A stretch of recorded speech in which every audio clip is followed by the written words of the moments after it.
Welcome back to another Critical and Thinking podcast. I'm Ian Harris. Ty is not here. Ty is actually on his honeymoon. Aw.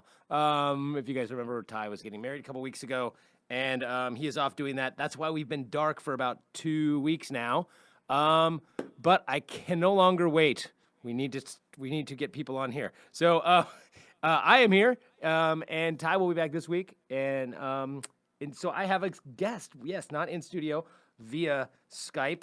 The interweb. So I have on with me Erin Louis. Say hi, Erin. So I'll tell a lot of you know, people who are fans of the show know that I am not a religious person. Let's just say that. Let's just say I make my majority of my living being an atheist. And Erin came to me through a non-atheist friend, actually. It was Dan Gabriel that we. Yeah, Daniel. Yeah. I mean, Dan is not. Dan is like one of those guys. He always used. Actually, I have a couple jokes in my old act about Dan making fun of me for being an atheist. And I remember one of my jokes was Dan said something like about my bad luck. He goes, "You have such bad luck." And he goes, "I think it's God punishing you." And I said, "He's punishing me for knowing He doesn't exist." But yeah, no. Dan's a rational dude. He's not a psycho. But he's Filipino. So that you're born religious when you're Filipino. Yes. Yeah, I'm Irish as well. You Irish? Exactly. So you're married to Dan's friend from. Yes. All right. Cool. Jeff. Yes. If we're allowed to talk about him on here or not. Which really quick. I don't know if I told you this, but funny story. Dan and I were working in Reno. This has got to be 10 years ago. And so I'm notorious. Like, everybody in my family knows, everybody who's ever met me is like, what is wrong with you when it comes to eating? When I eat insanely fast. I don't do it on purpose. I don't do it for effect. I just eat fast. Like, my kid is always like, "Oh my God, Dad, you are done? I haven't even taken 2 bites yet." And then that's like literally, well, I'll get a burrito and I'll be done. And she'll be like, "I haven't even gotten the wrapper off. Like, how are you done eating like a burrito from Chipotle in like 5 seconds?" And I'm like, "I don't know." And it's been my whole life. Like, my old boss, when I worked at a Chinese restaurant, would go, "You're gonna die. You crazy. Why are you eating?" Like, she'd freak out. Like, "What are you doing?" And I'm like, "I don't know. I just eat fast." So anyway, after a show, Jeff had come to Reno. This is a long time ago. And Dan and I were working together. And Dan's like, "Oh, hey, this is the guy I've been telling you about," to Jeff. And he goes, "What do you mean?" And Dan goes, "Jeff's the other fastest eater I've ever met." He goes, this guy eats really fast, unless it's a different Jeff, but I'm sure it's not. He goes, "This guy eats really fast." And he's like, "Yeah." He goes, "People tell me my whole life I eat really fast." And I'm like, "Yeah, me too." And Dan's like, "I don't know, man. It's crazy." He goes, Ian pointed at me, he goes, This guy eats so fast." And we were talking about it and joking. And then we ended up going to eat, and we went to the buffet at wherever we were at, the Silver Legacy or whatever it was. And we were all sitting around eating and talking. And all of a sudden, Dan goes, "See?" And he points, and I was completely done. Dan had maybe had 2 bites of his food, and Jeff was like halfway done, and he goes, "Whoa." He's like, "All right, you win." I'm like, it wasn't a contest. I wasn't trying to win. But it was like, I remember that specifically because Dan was like, "I wonder who's the faster eater." And then I was like, apparently it's me still. I'm like, I'm sure I'm going to have stomach problems at some point in my life. But so you're not familiar with his being a fast eater. That's interesting. Ah, okay. Ah, that'll do it.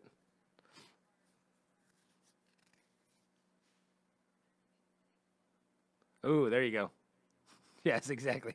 Like the hot dog eating contest, which is disgusting to me. But I can't even eat one hot dog. Like, I'm like, you win that. So you have written a book, Expose Yourself. Still the title that we're going with. All right, cool. Because sometimes things change after. So give us a little bit of a background. So Erin came to me because Dan said, "Oh, you're an atheist and you're doing this project and you're doing stuff." And my friend Ian's an atheist, so we started talking and you sent me your book, which I'm still reading because, like I told you, I'm super slow and kind of not a good reader. But I am reading it, and yeah. So we've been talking, and I thought this would be a good opportunity to have you come on and tell people what you're doing and just talk. So how did you get to? What is your book about? How did you get to where you're at in life? Mm-hmm.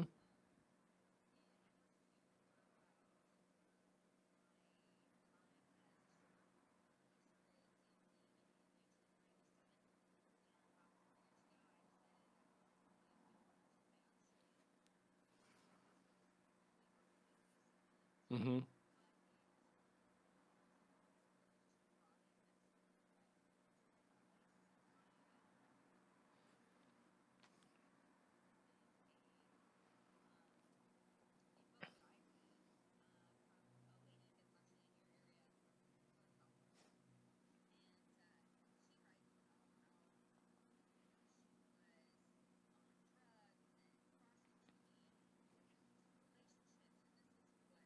Is about, and advantage of and exploited. And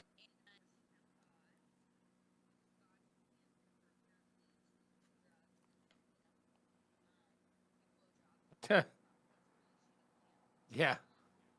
and it kind of pissed me off. So that was when I first started writing. The latest book came about after I got involved with the Freedom from Religion Foundation. Mm-hmm. And I went to their convention last year, and I met our chapter president, who suggested I write another book. But this one was more about how to take risks, find self-acceptance, and yeah, there's a lot of religious bashing in there. So I talk about critical thinking. I explain cognitive biases, cognitive dissidence, how to identify misinformation, but I do it in a way that incorporates stories from my career. So when I talk about praying, I don't know if you got to this one or not, but I would talk about how if I was stuck in a lap dance that kind of sucked, I would, in my head, be begging the DJ to end the song, hoping he's not outside smoking a cigarette or, something like that. And so I talk about the efficacy of prayer in that sense, where the times that I would beg him in my head to stop the damn song were exactly equal to how effective prayer is. And I go on to cite a study they used on heart patients. It's a particularly hard thing to study from a scientific point of view, but that's kind of how I relate the different points in my book. So I met I had a chiropractor that was a customer that, started to treat all the girls. And while it sounds dirty, he was definitely not on the up and up, but that was how I discovered that chiropractics was also, a pseudoscience. Yes. Yes, it's actually based on a good story. If you haven't looked it up, it's quite interesting. What chiropractic, or how you found it out? I found it out by going to the library, right, before we had Google. Because I was suspicious. I became suspicious when all of my friends and I had the exact same back problems. Hold on one second really quick. We're having a little audio. Do we need to switch that to a different... Yeah, and then we can just edit this? Hold on one second.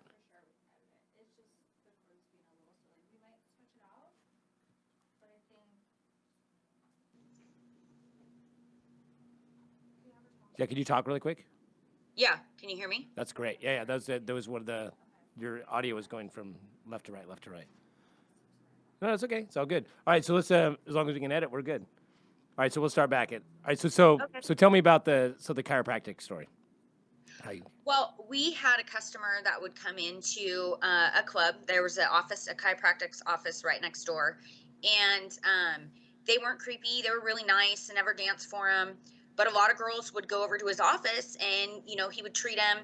And I thought I went over there too because I had back problems. I mean, and it turned out that all of the girls had the exact same problem. And I was like, okay, well, we all wear the same shoes. We do kind of the same shit, so that makes sense. And then I asked the bouncer who had gone over there too, and it turned out he had the same problem too. He was not wearing the same shoes as us. Right, really? So that was when I got suspicious. And I was like, okay, because his treatment cost was a lot lower also. So I'm like, okay, so he makes less money than us and the doctor is charging him less so at that point I went and researched it and, discovered that it was crap. And when I looked up the actual history of it, when I was researching the topic for my book, I found out that the person that invented chiropractics did it because he had a vision and a ghost told him about the theory of the spine and how it relates to the rest of your body. And that's literally what chiropractics is based on, a ghost story. It's funny because I tell people this, I also own an MMA gym, so I train fighters a lot, and everyone's like, oh, I'm going to, this guy's the cupping, which is fucking insane. Like, oh, wow, you have little, it pulls blood to the top of my skin for 5 minutes and then leaves a bruise on me. Good, that's going to help you out in your fight. Yeah, probably not. But the chiropractic thing, the only time I've ever, I do have a friend that's a chiropractor that, I have a few friends that do stuff like that, but at my gym, or at my old gym, and I will say there was one time, or one procedure, one thing that he has done twice to me that totally works. And what that is sometimes you have, especially toward the back of your spine. I don't know why I'm pointing, no one can see me, but the back of your spine, we get a lot of ribs, cartilage separates, you get all those separated ribs, or we call them popped ribs. Sometimes if they pop out and they get stuck on top of the other ribs, you got to push them kind of back in. And those take a while to heal because the cartilage is torn and cartilage doesn't get very good blood flow. Yeah. That's why we get cauliflower ear, because we don't get blood flow to the cartilage. So it doesn't heal as fast.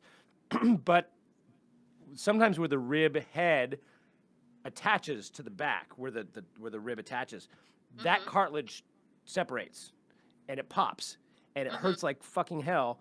But the thing is, when you breathe, you can't get any breath. It hurts. And I've had, normally, like I said, a separated rib, it's going to take a month or whatever just to heal, and it's going to hurt until it fixes. You can't fix it. You can't do anything. You can hope you don't make it worse. But twice I've been to where I couldn't breathe, I couldn't move, and I popped the rib back onto the spot, and I'm sure it wasn't, the cartilage was still torn, but it was displaced. And instantly I was like, oh, good, I can breathe again. And that, now sure, if I go and train a day later, it's going to pop right back out. But he did pop that back in, and I was like, okay, I'm going to give you one to that one, because that's happened twice where the rib popped out, I couldn't breathe, and they popped the rib back in. Again, it doesn't fix it, it doesn't cure it, but it definitely was displaced. What drives me nuts is when you have people, chiropractors or people who don't understand chiropractic, who or don't understand that it's nonsense, that are like, oh, you have 4 herniated discs in your back. Go to a chiropractor. Yeah. How is a chiropractor going to put a jelly disc back into place? And the thing is that if you are out of alignment, which I don't even know if that's a thing, if you are pulled off by, it's always muscular. If massage works. I have had massage fix nerve issues and whatever because I'm pulling and it's pinching, but the fact that you have to keep going back every week is proof that it's not doing anything. If it was doing something, you could take an X-ray. Look, this C5 is over here, displaced by 3 millimeters. Crack. Let's do another X-ray. Oh, now it's back into place. Yeah. You could do that easily. That's a very easy study to do. But if every week the C5 is out 2 millimeters, well then how does it keep falling out of place? Yeah, it's because they need more money. Right, exactly. But actually the way that they get some insurance coverage is they do use actual medical techniques that work. So like massage and heat and cold therapy and things like that, that are actually medical mainstream medicine. And so by incorporating that kind of stuff, they're able to get insurance coverage. So that's why some medical insurance will cover chiropractors, is because they actually do use some techniques that are medically proven. But the whole thing where, you're having bowel problems and they straighten your spine and that works, because that's the actual theory, is that, they manipulate your spine and it connects to everything else. To the nerve meridians. Your foot hurts, it's because your neck is out of alignment or something silly, and it just doesn't make sense. It's all that. I mean, even acupuncture, which there have been some actual studies that show acupuncture works on some back problems actually beyond placebo. I don't know if they're that great and that definitive, but everything else shows that it doesn't really work. But the idea that I could see why acupuncture might work for muscle stuff. If you're doing something, it's like an acupressure type thing where you're releasing muscle. Maybe, I'm not saying that it does. I'm saying I could understand that logic. This idea that if I put a needle here, that nerve meridian is a wood or gallbladder meridian, and therefore that's going to fix my big toe because that's also on the gallbladder meridian or whatever. I don't know. It's like what that sounds like. Shake a chicken bone at it and then burn a picture of your loved one and see if they come back to you. Like that's on that same kind of level where you're like, really? Like you think that nerve meridians are going to, fire beats wood and rock beats paper and paper beats scissors. It's like, shut the fuck up. Well, a lot of the research I did was on the little we know about like neuroscience and the way that our brains work. And the truth is that our brains are really, really easy to fool. So it's really easy to So like I tell a ghost story. There was a club I worked in Reno. Reno seems to be the hub for all sorts of crazy experiences. Yes. I met Dennis Hoff there too. With Daniel, actually. Oh, wow, really? Nice. So, I wasn't shedding any tears over that guy. No, he seemed like a real decent human being, huh? Yeah, no, he was terrible. I did develop a bit of a fondness for one of his girls, but that's probably another podcast. Okay. So I had a ghost story from one of the clubs that I worked at in there where the dressing room was supposed to be haunted. The club, I guess, was an old slaughterhouse. Right. And somebody supposedly hung himself in the dressing room. So, after working, 8 hours, a couple of shots of tequila, I walked upstairs and I was by myself and, I'm kind of scared walking up there because I could tell that it was quiet and there was nobody coming up there. And I get up there and I look over into the corner and I swear that I thought I saw some dude hanging. Right. And so I kind of freak out. I'd gone up there for like a piece of gum and like to just chill out for a second. And I like hightailed it back downstairs and, was sitting at the bar and I was having some water thinking, okay, water's a good idea now. And it scared me for a while. And I came back and heard some of the other girls talking about it. And I realized that what I saw didn't quite match up with what the story was. What I saw was based on a story that somebody else had told.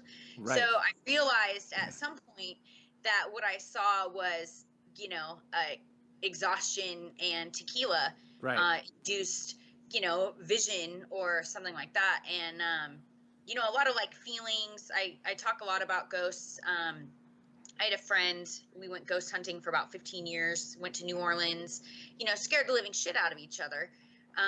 Doing Ouija boards and all that kind of stuff. And then when you actually research it and you find a logical, reasonable explanation for every single feeling, every experience, the old hag thing is a big one. Oh, I have a story about that. I'll tell you, but that's funny. Go ahead, continue. Yeah. So what I really realized in researching for this book is how easy we fool ourselves, but how easy it is to be taken in by others. And by your emotions. Emotions are crazy. Like the old hag syndrome. I've had that many times. I mean, we all have a version of it when you're on anyone who doesn't know. There's a very, very common ghost thing. A lot religious people always attribute it to demons. But sometimes when you're asleep, it's sleep paralysis, and now it's actually the biggest cause for alien abduction stories. So when you're asleep, your brain produces a hormone, whatever a chemical that paralyzes your body so that you don't flop around and fall off a cliff in old times. And sometimes when you're super tired, your brain goes to sleep. And goes into REM sleep quicker than it's just not on the right pattern. Usually when you're overtired or in a public situation, that's why you always jerk awake on a bus or on a plane because your brain is saying don't fall asleep, we're in public, but you're so tired that you fall asleep. So you those jerk awakes are when your body is trying to go into full REM sleep and releasing a paralysis, and you wake up, and it takes a second for it to, like a split second, for it to clear out of your system. Sometimes you wake up, and your body is completely still paralyzed, and your brain is still fuzzy. It's almost like you're on Ambien, and you're awake, and you're doing stuff, but you're still kind of in sleep mode. So you're still in dream mode. You're not sure 100% what's going on. And you wake up and you can't move and you feel like somebody's holding you down. And then when it'll clear out of your system and you sit up and you freak the fuck out. And during that time, because you're partially dreaming, your brain creates a story. It's an alien, it's a demon, it's a ghost. And you actually have your because of the way your the oxygen is in your brain, when you fully awake, a lot of times you'll see light move away from your eyes. And so a lot of times that would be interpreted as a ghost flying off your chest or a demon flying away off your chest. And it's hilarious because I'd known that my whole life and I'd had that experience many times. I was watching a documentary. This is about 20 years ago, 15 years ago. I was watching a documentary on sleep paralysis and watching the whole thing about all the different types of sleep issues we have and how they relate to ghost stories and this sort of stuff. That night, I had one of the most memorable experiences of that I've ever had. And I woke up and I couldn't fucking move. I was stuck. And I was like, fighting it. And then it, whoom, like I saw this thing fly away.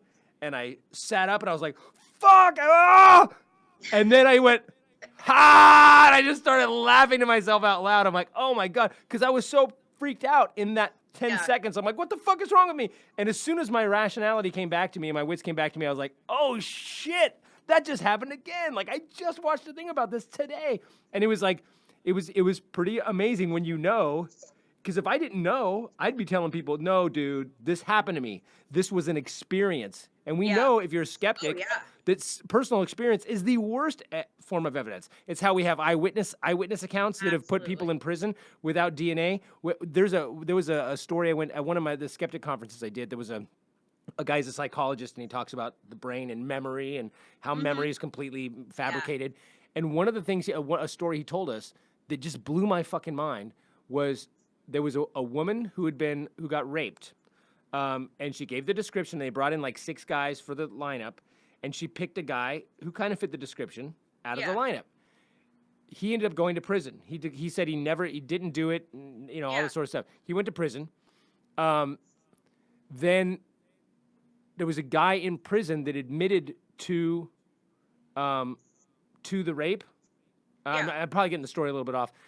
And they redid the trial, and she said, nope, that's not the guy. It's still the other guy. Then they finally got DNA testing, and it turns out it was the guy that admitted to it, not the guy that did it.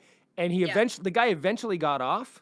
And that's weird. It's a little high. The guy eventually got off, but the woman to that day, I don't want to say to this day, I don't know what she does now, but up until that point was still convinced, despite an admission and DNA, that it was the guy that she picked out of the lineup the first time. And the reason is because the emotion attached to it, she probably didn't get that great of a description. So when she went to the lineup, the guy that did it wasn't in the lineup. So her brain picked the guy that was closest to it, or closest to her memory of it. And every time she told the story, she recreated it with that guy's picture, that guy's face. So to this day, that guy raped her. Because that's what her brain tells her. When you go and you remember something, you are literally recreating that event all the time. There were several, I had a memory of when my grandma passed and going to her funeral. I thought that I went to her funeral because we were Catholic, or sort of Catholic. So they always do a viewing, right? Which is just a horribly morbid thing to have to do. I know, so I thought that I remembered seeing my grandma because they told me that they had done a viewing, when in fact the reality of it, I found out years later that my brother had taken me out of her funeral was on my birthday. He'd taken me out of school and taken me to Disneyland, and we both missed the funeral. So it's Snow White that you actually saw dead. It was nobody. Okay. It was just what they told me. Like, I knew that it had happened, but I was only 5 years old, and so the memory that I created of that particular time didn't even exist. Yeah, it wasn't right. It was just. And only a few years ago did I realize that was a false memory that I created. Right. But yeah, a lot of this stuff, like I said, when I was researching for the book, I didn't really know the specifics of it. I knew, like from ghost hunting, that there was a lot of stuff that was crap when it comes to eyewitnesses Right. and all that kind of stuff, because a lot of those are really compelling. Even Jeff has a couple of really compelling ghost stories. Right. But when we went back and I compared it, and I told him about how his experiences could be explained, he comes back and he says, you're right. He goes, there's actually really no. Right. He goes, that is probably more accurate than. The even though he was with several other people and they all kind of had the same type of experience, but they also talked about it and yes, recreated what they, yes. and now get distance from them telling the story, come back in 10 years, and I bet you their stories are going to be different because the little micro changes, it's like evolution, these little micro changes in the story that you tell yourself. So when you get back to it, it's like, well, now all of a sudden our accounts are different. When you're together, your accounts become the same in your memory. So, well, and that was why I realized that the ghost that I had seen in the dressing room was fake, because you compared it to the other stories. Yes. Yeah, because that was the fun thing to do. When new girls would come in, everybody would scare the shit out of her, right? Right. So, but it depended on which clique you were in. The stories changed. Right. There were little details that were different. Sometimes he was over in this corner, sometimes he was over in that corner, and I'm like, why the fuck is dude hanging out in the dressing room? Right? He could be downstairs. When I was a little kid, because I had a lot of ghost stories. My mom is a psychic. My mom, I mean, obviously I don't believe my mom's a psychic, but my mom is a self-professed psychic, and she has made a living doing it and a little bit and all that sort of stuff. And she believes it. She's not some charlatan. It's like trying to get your money. But, and I've ghost stories my whole life, and I believed in ghosts a little bit when I was younger because it's like religion. I wasn't really raised religious. I was raised an atheist, but I mean, I wasn't raised an atheist. I was just raised with no religion, and therefore I've been an atheist default position since day one. But I also had, like religious people, oh, Jesus is real. I've been told that since day one. I had, oh, ghosts are real. But it never made sense to me. So even since I was a little kid, I was like, well, since there's no such thing as an afterlife, and since there's no such thing as a soul or a spirit, is it some sort of physical energy that doesn't have consciousness that is kind of stuck in form? Like, I always tried to figure out like what could it be scientifically until I finally realized it couldn't, and I had to let it go. But I remember at one point I actually do this in my first comedy special. I do a bit about ghosts, and I'm like, why is it the ghost, if it's the energy of the body or the soul or whatever, then why is it wearing clothes? Yeah. Like your T-shirt is, if you died, is that the soul of your brazen atheist T-shirt? Like, you know what I mean? Like does that have a soul, or can you go to the celestial sales rack and like pull off a different outfit every day? Like, you know what I mean? Like the lady in white never changes to the lady in fuchsia someday. Like her clothes are always the fucking same. Like, it's like, how did her clothes remain? It's when you think about it, it's so ridiculous.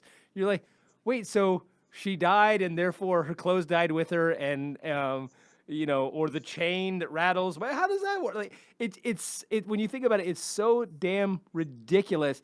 It's like Scooby-Doo level ridiculousness. Like, you just go, how is anybody buying into this that is over the age of 5? And it's like, it's really hard for me to. But again, emotions are, and people are scared. And if you've been taught something your entire life, like back to the old hag syndrome. I had a friend, and to me it was one of the funniest moments in my online Facebook, whatever, Twitter history. I don't remember what, I think it was on Facebook, that my friend said, guys, and he's a very religious guy, guys, this crazy thing happened to me. Last night, I woke up and I couldn't move, and I felt like something was on my chest. And he goes, I couldn't move, and I felt this evil presence in my room that wouldn't let me up, and I couldn't move. I didn't know what to do, and I finally forgot what he said. I was trying to talk, and I couldn't talk, and I finally was thinking all this stuff, and I said something, and it let me go, and I sat up. It was the scariest thing in the world. And somebody goes, hey man, I know what this is. Yeah. Okay. And I was saying, she goes, and the lady goes, I know what this is. And I'm going to tell you what the deal is, right? So I'm thinking she's going to tell him about sleep paralysis. And she goes, in dead seriousness, not being funny, she goes, you have a demon. Nice. She goes, and what you need to do is, even though you can't talk, you need to think to yourself as hard as you can, I rebuke you in the name of Jesus Christ. I rebuke you in the name of Jesus Christ. And she goes, and within about 5 to 10 seconds, it'll let you go. So what happens if it's not a Christian demon? Right, exactly. I mean, what if it's what if it's a Muslim demon or a Buddhist demon? He wants to hold you down and feed you a vegetarian meal. Yeah, there you go. See, right? that's terrible. Horrible. Yeah, absolutely. Damn you, Buddha. But yeah, it's just it's. I even like after I debunked all of my ghost hunting, because I did it with my ex best friend for, I mean, we did this kind of shit for like 15 years. Right.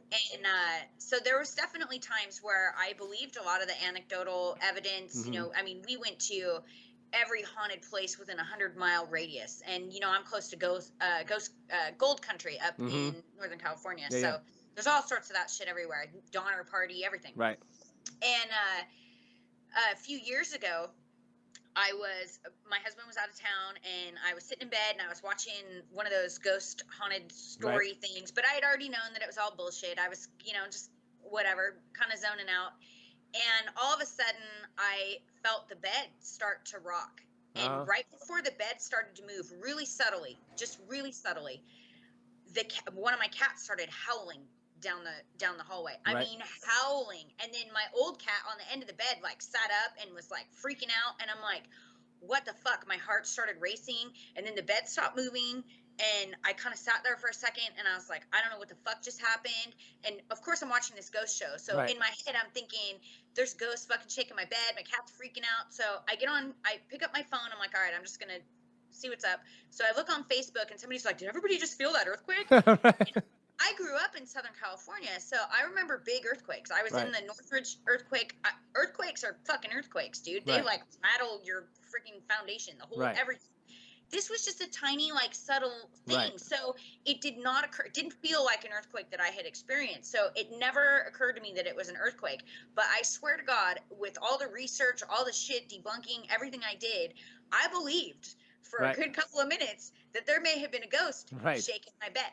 Until I look, and yeah, it was an earthquake, you know, just a rare, tiny little thing that happened. But even once you know that cognitively, you can still fool yourself, you know, at least for a minute. Well, it's because it's years of programming that's stuck in there that you have. But see, that's the biggest thing that I was going to say is that the biggest problem, whether it's religion, whether it's even day-to-day life, politics, things like that, you have to be willing to let go of things, even if you hold them really dear. You have to let go of stuff. You have to be self-reflective. That's the good thing I'm hearing from you is that you're one of those, a person who can go, okay, maybe I was wrong, maybe I was mistaken. Like, so many people, and I mean, everyone's guilty of it. Even the most staunch skeptic on the planet, the most incredible scientist, everyone has moments of holding on to something past where they should.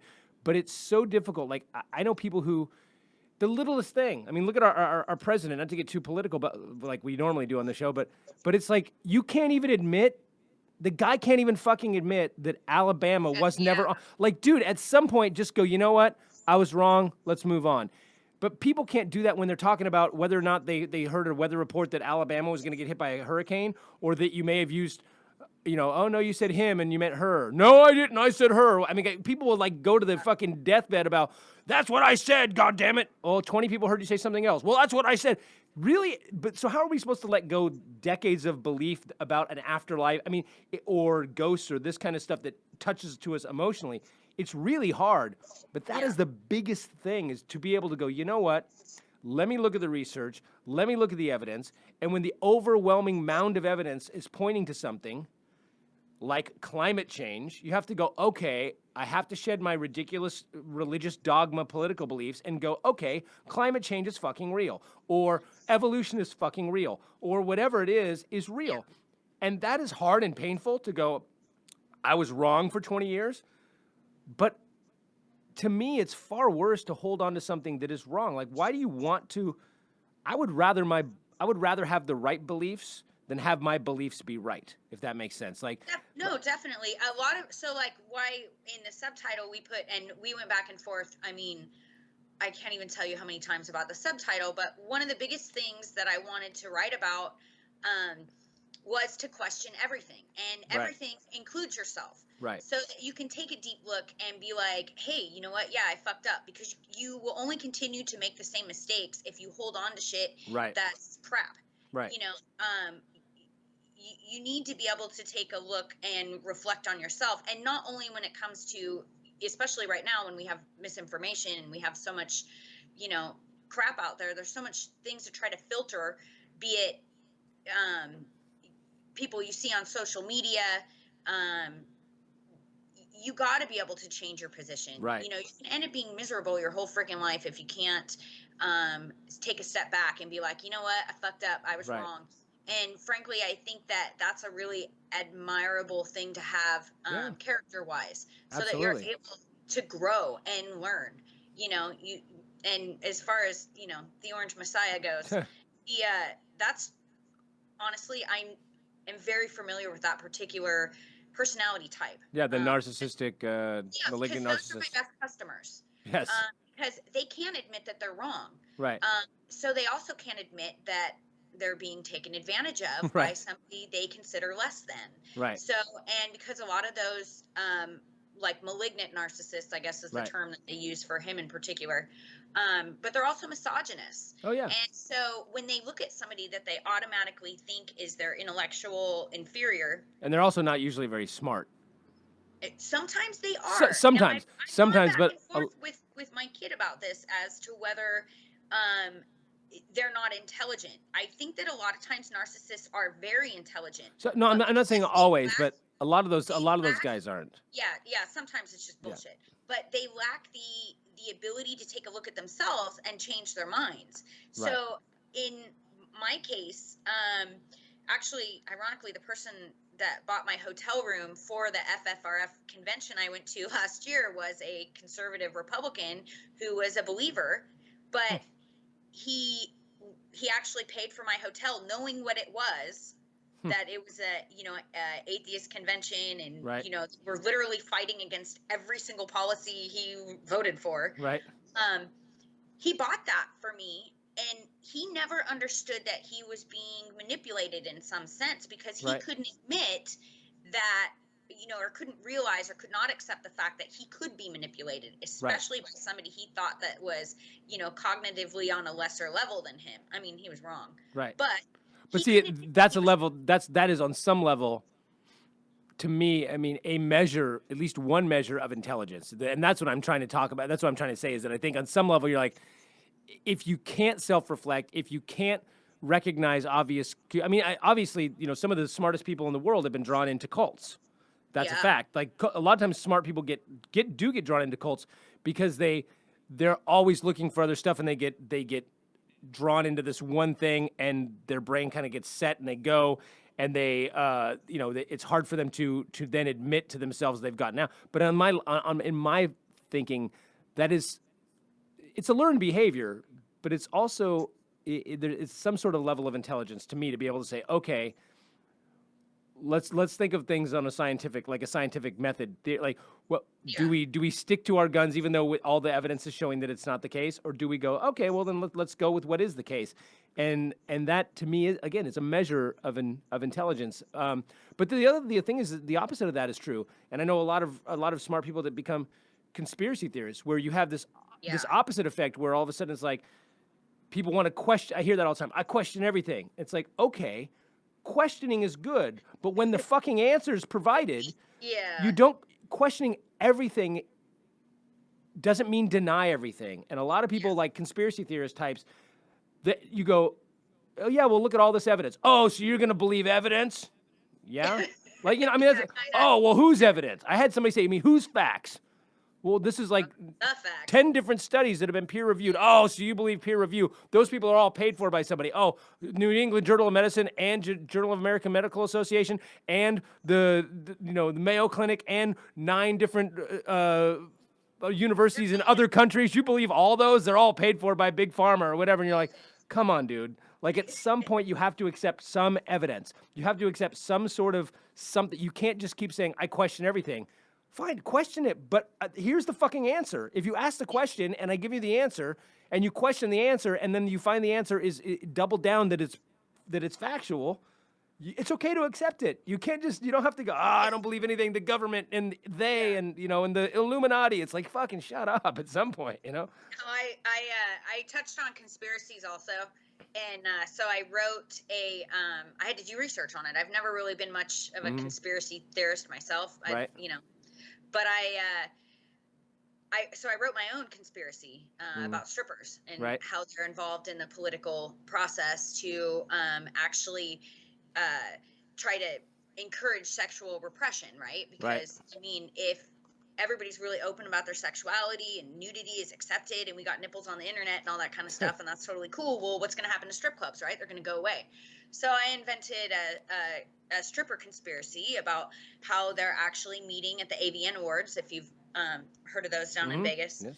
And that they are in cahoots with the Christian nationalists to make sure that we keep, sexual repression as a thing, and that we, we keep demonizing sex, and that we make, the purity movement a thing, and that was all orchestrated by strippers behind the scenes. So, and I explained this to my husband, just testing it, just trying to see how my story like worked. So I go into this whole elaborate thing, and I said, honey, there's something I got to tell you. And so I go to the whole thing, and at the end of it, his jaw drops, and he goes, "Oh my God, really?" And I'm like, "No, I'm fucking with you, dude." Yeah, of course not. Of course not. That's fucking ludicrous. I talk about how Tammy Faye was a stripper. I was like, "Why do you think she wears all that makeup?" So but that was no, it was interesting going back and you see why really smart people do get caught up into that, and it's like, whoa, you wouldn't think that, but it's so funny. I was thinking with I actually use, speaking of ghosts, I was saying earlier I did a bit in my first special about ghosts. One of the jokes was, it's all like my entire comedy comes from skepticism, and I'm always like debunking. I know people hate that word, but debunking things through comedy. And in my ghost bit, one of my jokes was, it's funny that another way you know that ghosts are bullshit is because ghosts are always the same type of people that we find scary. It's always bad ghost. It's always like an old person. It's always like a creepy young kid, and they always do shit that really doesn't affect you. It's always like they do these weird things, like they'll move your book from place to place. They'll rearrange your furniture. Right. I'm like you never hear about a cool ghost. I go, when was the last time you ever heard anyone go, "Hey man, this house is haunted by a 24-year-old nymphomaniac stripper"? And people are like, James Dean, I'd take him. He can right. visit me. Yeah, exactly. I'm like, be scared, I promise. Exactly. I'm like, would you be scared of that ghost? I'm like, people are like, I gotta warn you, this is a ghost. You're like, oh, well, where do I sign and when do I move in? Does she haunt me regularly? Do I? I'd be walking around my house naked, like, I need a haunting, damn it! Like, right? No, that kind of stuff never happens. No, that never happens. You never hear about. There's never a ghost that does your laundry for you. Where's that ghost? I want one of those. I know, right? Yeah, not the one that's shaking my bed and freaking out my cats. No, I want the ghost that takes my kid to school and drops her off so I can get some work done in the morning. For reals. Right? Yeah. That shit never happens. It's always this kid sits in the corner and looks at me funny. Great, tell him to fucking throw a blanket over and get back to your business. Like, what are they doing to you? One of my first, I actually write about it in my first book, and it happened, well, not Reno, but Truckee, but we were dancing in Reno. It was right when I was like 19. My grandmother used to own the Truckee Hotel. Oh, really? Yeah. My friend, my ex-best friend, her parents had a cabin in Truckee, right, on Donner Lake. And we were totally haunted, right? And there were like 6 of us girls, strippers. We were all 18 or 19 that went up to go work in Reno. And so we stayed at her cabin. And we had to light a fire. It was winter. And none of us knew what the fuck we were doing. So my friend lit a fire and didn't open the flue. So in the middle of the night, we all slept in the living room, even though there were several rooms there were plenty of beds for everybody. But we all slept in the living room because we were fucking terrified. So I was on the floor. And I wake up and I sit up, and when I sit up in the middle of the night, I'm breathing in smoke. Oh, geez. And what happened was we lit the fire and didn't open the flue, so the whole cabin was filled with smoke. I woke everybody up, and we opened the windows and we all lived, but we very easily could have died. Right. So my friend had talked about, whose parents on the cabin had talked about the lady in white, actually, like you brought up earlier. Apparently she gets around. Yes, there's a lady in white in every city. She woke you up and saved our lives. And I'm like, really, I had to pee. Yes. I mean, we'd had some beer, and I was like, that's pretty much it. And I was like, the only reason, like, everybody else had already been breathing in smoke because they were slightly higher. I was on the floor. So, right. I mean, it was close to the point where they probably would have been, close to unconscious, because I Right. mean the whole room was literally, I mean, the cabin was filled with smoke, like dense smoke. Wow. But yeah, no, I could not convince her to save my life that I woke up and sat up because I had to pee. That was it. That was what woke me up. But she swore up and down that it was the lady in white, and there was nothing I could do to convince her that it wasn't No, you got something else. and people like that, you got to go crazy. You go, no, it wasn't the lady in white. You know, a lot of people don't know this, but I have a personal alien. And my alien is kind of like a guardian angel, but he's not an angel. He's an alien. And he comes from the planet Koblar, and he comes down and he saves me. So, well, I don't want to say he because there's no real gender. Shklee, as they would say on Futurama, affects me and wakes me up in situations. So it's not. It wasn't the lady in white. It was my guardian alien. So you always go crazier, and then they're like, oh, maybe it was. Yeah. No, they really do. You can lead them right down that rabbit hole. It was just like when I was explaining that conspiracy theory. They just, he completely bought it, hook, line, and sinker. And the whole time I'm like, I've known you for 20 years. Right. Like, really? Yeah. You're a smart dude. Yeah. Like, how did this even happen? I'm like, this is the most bullshit thing ever. But I'm like, I'm going to go ahead and keep it in the book because it seems like it works. Right. Exactly. So, yeah, there's been actually conspiracy theories that have that skeptics have started as a test that like to see if they worked. I forgot what a couple of them were. I've seen a few of them. I'm trying to think of what they were off the top of my head. One was about a murder, like a guy who lost his head, and I don't know. But they started this thing to see where it would go, and years later came out and said, "Okay, I started that. Here's me starting it." Showing the evidence, and even after that, okay, I just wanted to see how far it would go, and it got pretty big. Yeah. Even after admitting it and showing the evidence that they did it, the believers are like, no, that's not it. That's not true. No, I did it. I documented that I was doing it when I did it. And they'd be like, no, you must have just been copying something that did happen. Or, oh, no, yeah, the one you started was, but it also happened after that. Like, it's the same thing as like pathological liars. Like, I have a friend who's a pathological liar. A couple people I know that are that way, that it's like they'll say something like, oh man, yeah, last week I was at this club and, these guys came in with guns and I stopped him and I took him down, man. The cops came and they got it and like nobody even saw it happen, Brad. It was fucking amazing. And I'll be like, well, I was with you during that. Yeah. No. It was when you were in the bathroom. Yeah. Or it's like, what? Like, I mean, no, I didn't. I never went to the bathroom. No, there was a moment there, and they just continue with it. It's like, I caught you. It's okay. You lied. You made up a story. A fucking insane story that no one in the world would believe, but especially somebody who was there with you the entire time. Yeah. And instead of going, okay, they just double down and go, well, no, what happened was, no, what happened, I had gone to the bathroom, and it was in the bathroom that it happened. They continue to change, like, whatever they can do to make their story fit their narrative in their own brain.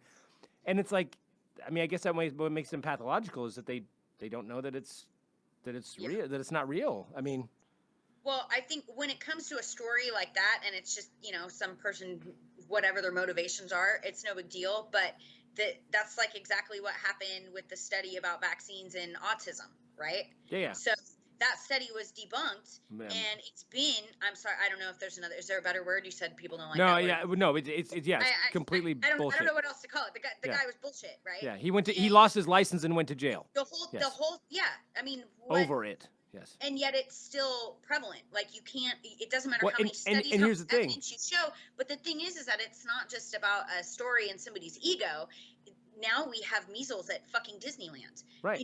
I just found out recently that 2 of my friends are anti-vax. And I'm like, I don't think I want you, like, in my pool.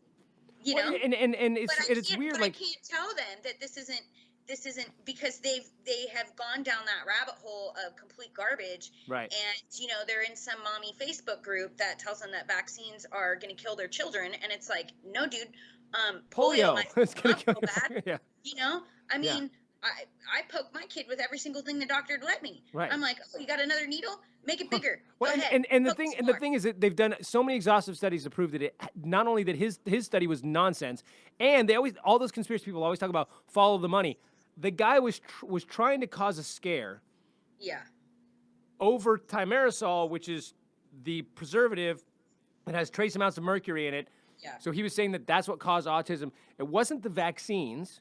It wasn't, and this is talk about moving the goalposts. It wasn't the vaccines. It was the thimerosal in the MMR, the only measles, mumps, rubella vaccine. It wasn't any of the other vaccines because he had a new delivery method that he was marketing. He wanted to create a scare so that he could go, oh, let's get rid of thimerosal and let's use mine. Money. So you want to talk about follow the money, but that's a fallacy. But I'm just saying, if you're going to use that fallacy, we got to go. But the point is that even with that, they've taken thimerosal out anyway.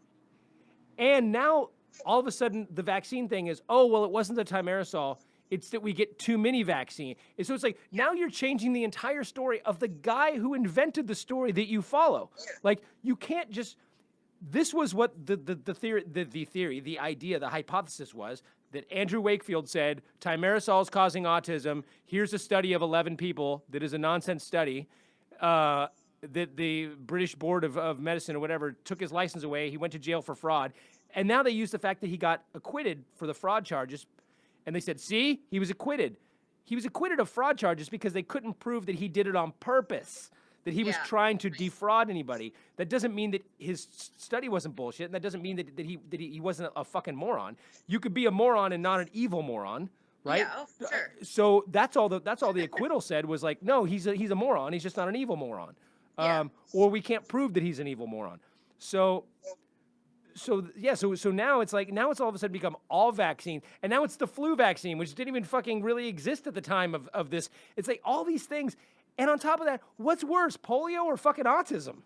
Yeah. Like, I mean. Well, and the other thing is that I mean, it's weird. I didn't get the flu vaccine for a long time. Right. The flu shot. And I was like, oh, it's not very effective, or, all the bullshit that I heard. And I was like, all right, well, I'm not going to do it. And then finally I was like, you know what, man, let me actually take a look at it. Right. And see. And I was like, oh no, it works. Right. So I've been getting the flu vaccine, but I still can't talk people into doing it. And the thing is that people go, well, it's, sometimes it's only 20%, sometimes it's 50%. Yes, that's true, because we don't know.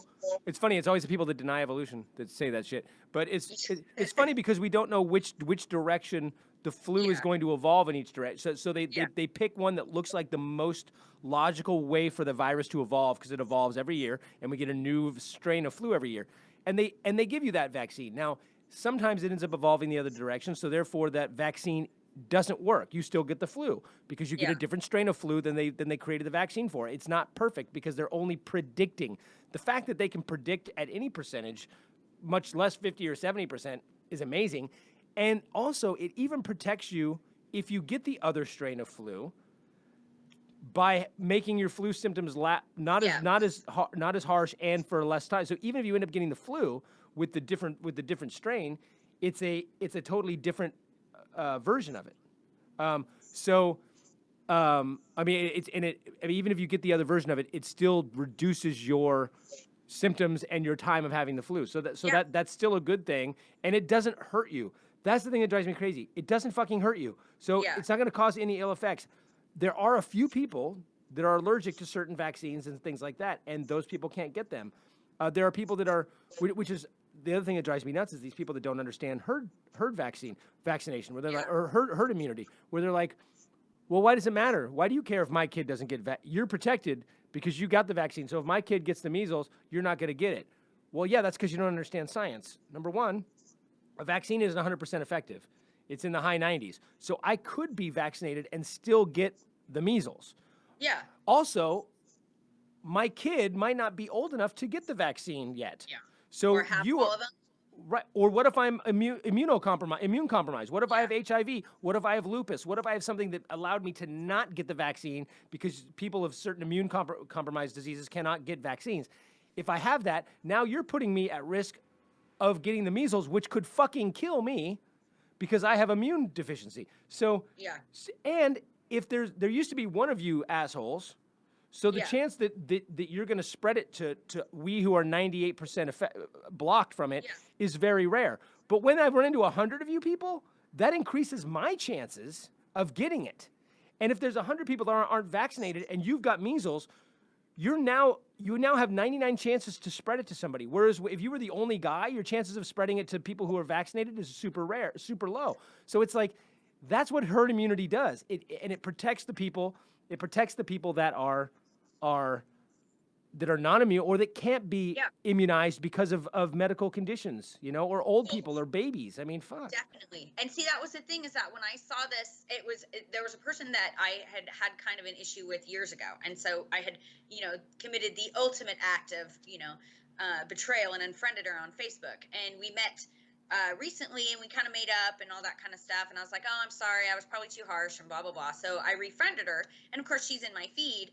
And she starts posting a bunch of stuff about anti-vax. And I'm like, holy fuck. Here I was like, I unfriended her at first because I thought she was kind of a shitty person. She sort of screwed me over. And I went back and I thought, you know what, man, I was too harsh. I should have given her the benefit of the doubt. And then I looked at her feed and I'm like, no, that was like the first time. You're a fucking idiot, first off. And second off, I think I might have to rescind my invite to my house because I do have people with babies and, you know, older people. And if you're going to be in my pool and you're going to be hanging around, you know, no, I don't think I don't want really that. I don't want I might have to make that rule. Absolutely. Well, we were worried about not being able to talk. I've only got 5 minutes left. So I want to ask really quickly. I want to get, what's the biggest, so let everyone know where they can find you, like all your social media, let them know about your current book, your past books. And what's the takeaway? What do you want? What's your goal? What do you want people to get from what you're doing, and from your book and everything that you're looking to do in the future?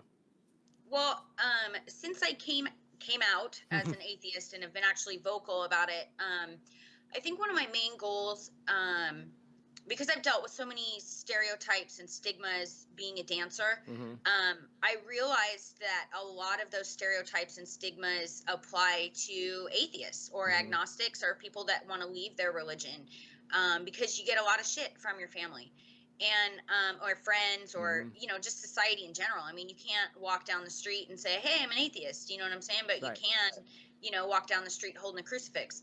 And I mean, if you're Catholic. Right.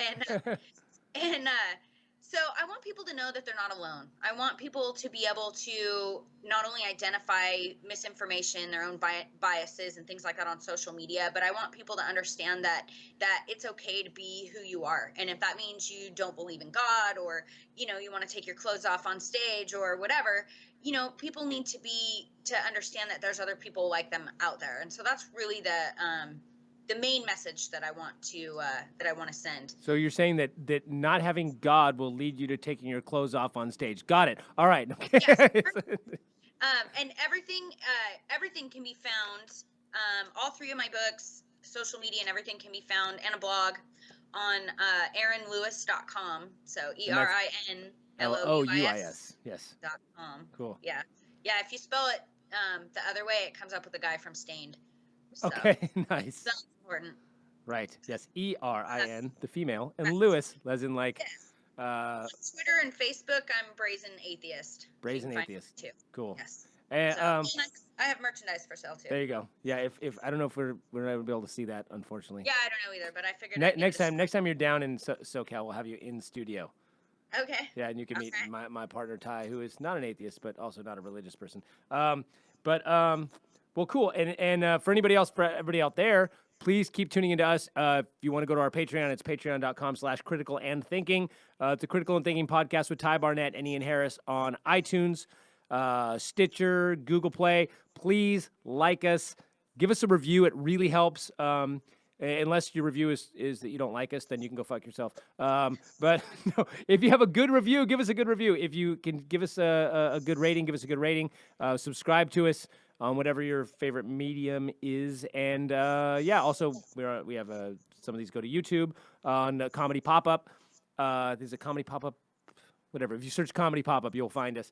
So tune into us next time. I'm not sure when Ty should be back this week, and we'll be doing another one. Lots of really cool political stuff to talk about, including I want to start a fund for the victims of the Alabama hurricane. And I may have to siphon some of that away from the Bowling Green massacre and the Toledo massacre. So we can get to helping those people in Alabama from the hurricane. We will see you next time. Erin, thank you so much. I'm Ian Harris. I'll be here for Ty Barnett. We'll see you next time. See you.